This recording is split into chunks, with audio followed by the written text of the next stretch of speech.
Hii ni Pickleball Open um, kwa Dar es Salaam. Kuna countries kama 10 nafika hapa kucheza, nationalities kama 30 kuja kucheza hapa pia. Kuna 13 categories between men, women and mixed doubles. Yeah, it is the biggest one on the continent. We're very proud to be hosting it here in Tanzania.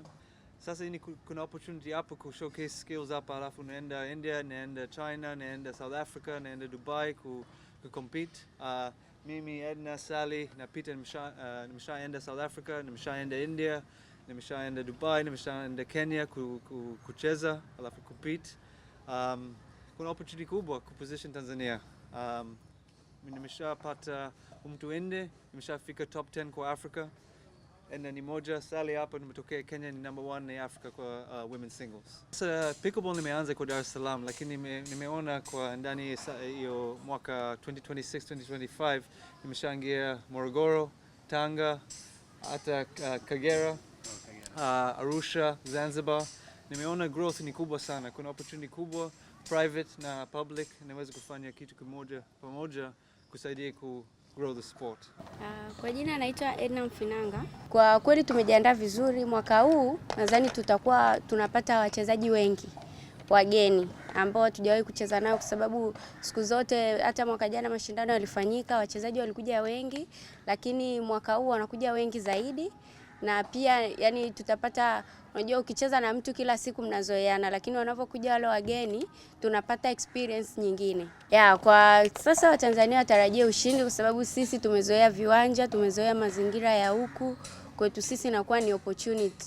Kwa wao mpaka waje wazoee viwanja, nitakuwa sisi tayari tuko vizuri. Kwa majina naitwa Peter Kelly au anapenda kuniita Peter Kelly the coach. Mimi ni coach wa mchezo wa pickleball, lakini nimeanzia upande wa tennis, ndio kama huko katika pickleball.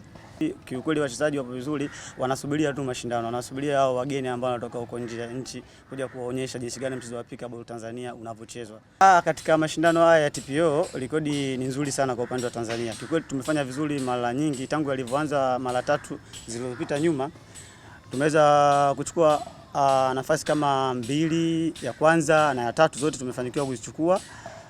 Na pia tunategemea tena kuzichukua vile vile kama ilivyo nyuma, na kipindi hichi tunategemea pia hivyo. Kwa majina naitwa Sally Odak kutoka Nairobi, Kenya. Mimi ni mchezaji EULA sponsored athlete. Na mimi ndio nambari wa kwanza kwenye singles Afrika nzima. Matarajio ni ile tu kufanya vizuri na namna ninavyoweza. Tukikuwa washindi tutashukuru Mola, na pia kujiandaa, tunajaribu kuzoea kwa acclimatize kwa easy conditions, kwa vile sisi kule Nairobi hii mazingira ni tofauti kidogo. Sasa tunajaribu tukuje tuzoe, ndio kifika wakati wa mchezo hatuna shida mingi sana. Mimi kwa jina naitwa Matayo. Sasa nilikuwa naishi hapa Tanzania, sasa siku hizi niko Kenya. Lakini nilikuwa nasema uzuri wa pickleball ni sio lazima uwe na kiwanja maalum imara kila sehemu. Unaweza kucheza sehemu yoyote. Ukiwa na sakafu, sehemu ya sakafu au lami, unaweza kuweka string kidogo, unakuwa na vibao, mipira, unaanza tu.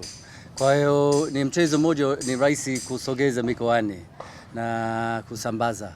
Kwa upande wetu sisi tumeshaanza kwa mkoa wa Kagera, wameanza kwenye uwanja wa kienyeji tu wa udongo. Sasa taratibu tunapata ufadhili, tutaweka hiyo lami iwe imara, tunapata wachezaji wengine.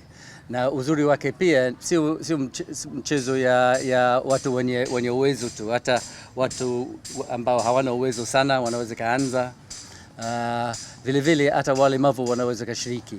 Kwa hata upande wetu wa Kenya, Tanzania tumeshaanzisha mchezo huu kwa upande ya walemavu, wanacheza kwenye gari, kwenye ile wheelchair, wanajisukuma.